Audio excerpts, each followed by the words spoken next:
Dear Christopher, here is your friend Thomas the Tank Engine. He wanted to come out of his station yard and see the world. These stories tell you how he did it. I hope you will like them because you helped me to make them. Your loving Daddy. Thomas and Gordon. Thomas was a tank engine who lived at a big station. He had 6 small wheels, a short stumpy funnel, a short stumpy boiler, and a short stumpy dome. He was a fussy little engine, always pulling coaches about. He pulled them to the station ready for the big engines to take out on long journeys, and when trains came in and the people had got out, he would pull the empty coaches away so that the big engines could go and rest. He was a cheeky little engine too. He thought no engine worked as hard as he did, so he used to play tricks on them. He liked best of all to come quietly beside a big engine dozing on a siding and make him jump. Peep, peep, peep, peep, peep! Wake up, lazy bones, he would whistle. Why don't you work hard like me?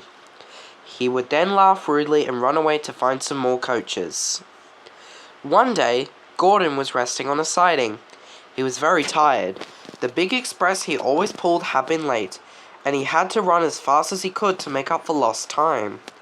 He was just going to sleep when Thomas came up in his cheeky way. Wake up, lazy bones, he whistled. Do some hard work for a change. You can't catch me! And he ran off laughing. Instead of going to sleep again, Gordon thought how he could pay Thomas out. One morning, Thomas wouldn't wake up. His driver and fireman couldn't make him start. His fire went out and there was not enough steam. It was nearly time for the express. The people were waiting, but the coaches were not ready. At last, Thomas started. Oh dear, he yawned. Come on, said the coaches. Hurry up. Thomas gave them a rude bump and started for the station. Don't stop dawdling, he grumbled. Where have you been, asked the coaches crossly. Thomas fussed into the station where Gordon was waiting. Poop, poop, hurry up you, he said crossly. Peep, peep, hurry up yourself, said cheeky Thomas. Yes, said Gordon, I will. And almost before the coaches had stopped moving, Gordon came out of his siding and was coupled to the train. Poop, poop, he whistled. Get in quickly, please. So the people got in quickly and the signal went down. The clock struck the hour. The guard waved his green flag and Gordon was ready to start. Thomas usually pushed behind the big trains to help them start, but he was always uncoupled first, so that when the train was running nicely he could stop and go back. This time he was late, and Gordon started so quickly that they forgot to uncouple Thomas. Poop, poop, said Gordon. Peep, peep, peep, whistled Thomas. Come on, puffed Gordon to the coaches. Pull harder, puffed Thomas to Gordon. The heavy train slowly began to move out of the station. The train went faster and faster, too fast for Thomas. He wanted to stop, but he couldn't. Peep, peep, stop, stop. Hurry, laughed Gordon in front. You can't get away, laughed the coaches. Poor Thomas was going faster than he'd ever gone before. He was out of breath and his wheels hurt him, but he had to go on. I shall never be the same again, he thought sadly. My wheels will be quite worn out. At last they stopped at a station.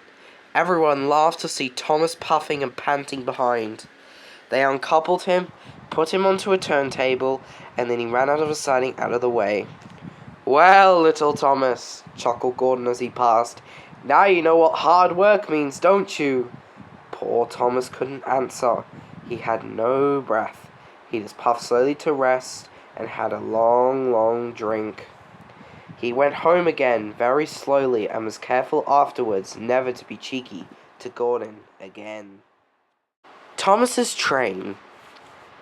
Thomas often grumbled because he was not allowed to pull passenger trains. The other engines laughed. You're too impatient, they said. You'd sure to leave something behind. Rubbish, said Thomas crossly. You just wait. I'll show you.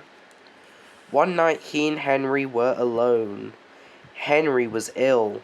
The men worked hard, but he but couldn't make him better. Now Henry usually pulled the first train in the morning, and Thomas had to get his coaches ready. If Henry is ill, he thought, perhaps I shall pull his train. Thomas ran to find the coaches. Come along, he fussed. There's plenty of time, grumbled the coaches. He took them to the platform and wanted to run around in front at once, but his driver wouldn't let him. Don't be impatient, Thomas, he said. So Thomas waited and waited. The people got in, the guard and station master walked up and down, the porters banged the doors, and still Henry didn't come. Thomas got more and more excited every minute. The fat director came out of his office to see what was the matter, and the guard and the station master told him about Henry. Find another engine, he ordered. There's only Thomas, they said. You'll have to do it then, Thomas. Be quick now. So Thomas ran around to the front of the train and backed down on the coaches, ready to start. Don't be impatient, said the driver. Wait till everything is ready. But Thomas was too excited to listen to a word he said. What happens then? No one knows. Perhaps they forgot to couple Thomas to the train. Perhaps Thomas was too impatient to wait till they were ready. Or perhaps his driver pulled the regulator by mistake. Anyhow, Thomas started. People shouted and waved at him, but he didn't stop. I'm such a splendid engine, he thought importantly. Henry says it's hard to pull trains, but I think it's easy. Hurry, hurry, hurry, he puffed, pretending to be Gordon. As he passed the first signal box, he saw the men leaning out, waving and shouting. They're pleased to see me, he thought. They've never seen me pull a train before. It's nice of them to wave, and he whistled, Peep, peep, thank you, and hurried on. But then he came to a signal set at danger. Bother, he thought. I must stop. And it was going so nicely too. What a nuisance signals are. And he blew an angry peep peep on his whistle. One of the signalmen ran up. Hello, Thomas, he said. What are you doing here? I'm pulling a train, said Thomas proudly. Can't you see? Where are your coaches then? Thomas looked back. Why, bless me, he said, if we haven't left them behind. Yes, said the signalman, you'd better go back quickly and fetch them. Poor Thomas was so sad he nearly cried. Cheer up, said his driver. Let's go back quickly and try again. At the station, all the passengers were talking at once. They were telling the fact director, the station master, and the guard what a bad railway it was. But when Thomas came back, and they saw how sad he was, they couldn't be cross. So they coupled him to the train, and this time, he really pulled it. But for a long time afterwards, the other engines laughed at Thomas and said, Look, there's Thomas, who wanted to pull a train but forgot about the coaches. Thomas and the trucks. Thomas used to grumble in the shed at night. I'm tired of pushing coaches. I want to see the world. The others didn't take too much notice, for Thomas was a little engine with a long tongue. But one night Edward came to the shed. He was a kind little engine and felt sorry for Thomas. I've got some trucks to take home tomorrow, he told him. If you take them instead, I'll push coaches in the yard. Thank you, said Thomas. That will be nice. So they asked their drivers next morning, and when they said yes, Thomas ran happily to find the trucks. Now trucks are silly and noisy. They talk a lot and don't attend to what they are doing. They don't listen to their engine, and when he stops, they bump into each other screaming, Oh, oh, oh, oh, whatever is happening? And, I'm sorry to say, they play tricks on an engine who is not used to them. Edward knew all about trucks. He warned Thomas to be careful, but Thomas was too excited to listen. The shunter fastened the coupling, and when the signal dropped, Thomas was ready. The guard blew his whistle. "Peep, peep," answered Thomas, and started off. But the trucks weren't ready. "Oh, oh, oh, oh," they screamed as their couplings tightened. "Wait, Thomas, wait!" But Thomas wouldn't wait. Come on," he puffed, and the trucks grumbled slowly out of the siding onto the main line. Thomas was happy. Come along," he puffed. "All right, don't fuss, all right, don't fuss," grumbled the trucks. They clattered through stations and rumbled over bridges. Thomas whistled, "Peep, peep," and they rushed through the tunnel in which Henry had been shut up. Then they came to the top of the hill where Gordon had stuck. "Steady now, steady," warned the driver, and he shut off steam and began to apply the brakes. We're stopping," called Thomas. "No, no, no, no," answered the trucks, and bumped into each other. Go on," and before his driver could stop them, they had pushed Thomas down the hill and were rattling and laughing behind him. Poor Thomas tried hard to stop them from making him go too fast. Stop pushing, he hissed. But the trucks would not stop. Go on, they giggled in their silly way. He was glad when they got to the bottom. Then he saw in front the place where they had to stop. "Oh dear, what shall I do?" They rattled through the station, and luckily the line was clear as they swerved into the goods yard. "Urgh!" groaned Thomas, as his brakes held fast and he skidded along the rails. "I must stop!" and he shut his eyes tight. When he opened his eyes, he saw that he had stopped just in front of the buffers, and there watching him was the fat director. "What are you doing here, Thomas?" he asked sternly. "I brought Edward's truck, sir," Thomas answered. "Why did you come so fast?" "I didn't mean to, sir. I was pushed," said Thomas sadly.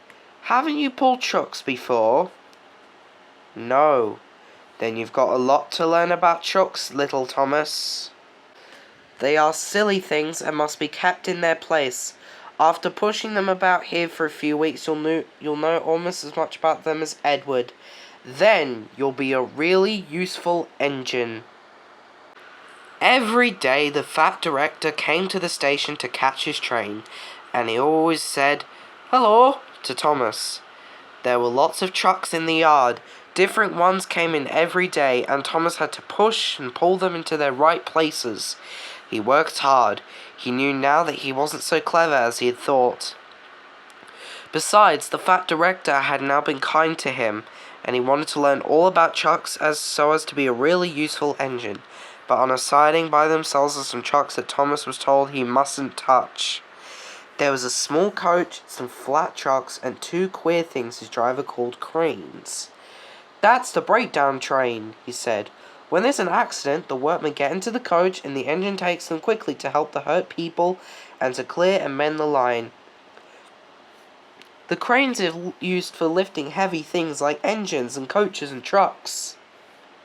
One day, Thomas was in the yard when he heard an engine whistling, "Help!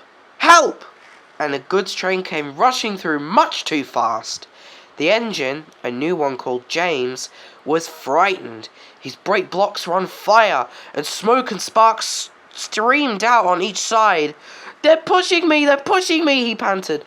On, laughed the trucks, and still whistling, "Help! Help!" Poor James disappeared under a bridge. "I'd like to teach those trucks a lesson," said Thomas the tank engine. Presently, a bell rang in the signal box, and a man came running. "James is off the line! The breakdown train! Quickly!" he shouted. So Thomas was coupled on, the workmen jumped into the coach, and off they went. Thomas worked his hardest. "Hurry, hurry, hurry," he puffed, and this time he wasn't pretending to be like Gordon. He really meant it. "Bother those trucks and their tricks," he thought. "I hope poor James isn't hurt." They found James and the trucks at a bend in the line. The brake van and the last few trucks were on the rails, but the front ones were piled in a heap. James was in a field with a cow looking at him, and his driver and fireman were feeling him all over to see if he was hurt. "Never mind, James," they said. "It wasn't your fault. It was those wooden brake blocks of yours they gave you. We always said they were no good." Thomas pushed the breakdown train alongside. Then he pulled the unhurt trucks out of the way. "Oh dear," they groaned. "Serves you right, serves you right," puffed Thomas crossly. When the men put other trucks on the line, he pulled them away as well. He was hard at work puffing backwards and forwards all afternoon. "This'll teach you a lesson, this'll teach you a lesson," he told the trucks, and they answered, "Yes it will, yes it will," in a sad, groany, creaky sort of voice. They left the broken trucks and mended the line. Then with 2 cranes they put James back on the rails. He tried to move, but he couldn't, so Thomas helped him back to the shed. The fat director was waiting anxiously for them. "Well, Thomas," he said kindly, "I've heard all about it, and am very pleased with you. You're a really useful engine. James will have some proper brake blocks and a new coat of paint, and you shall have a branch line all to yourself." "Oh, sir," said Thomas happily. Now Thomas is as happy as can be. He has a branch line all to himself and puffs proudly backwards and forwards with 2 coaches all day. He is never lonely because there is always some engine to talk to at the junction. Edward and Henry stop quite often and tell him the news. Gordon is always in a hurry and does not stop, but he never forgets to say "Poop poop" to little Thomas, and Thomas always whistles "Peep peep" in return.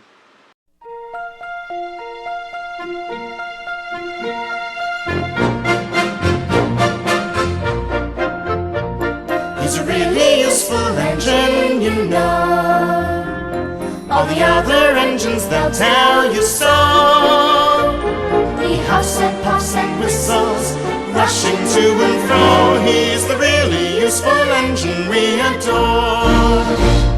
He's a really useful engine, you know. 'Cause the fat controller, he told him so. Now he's got a branch line to call his friend.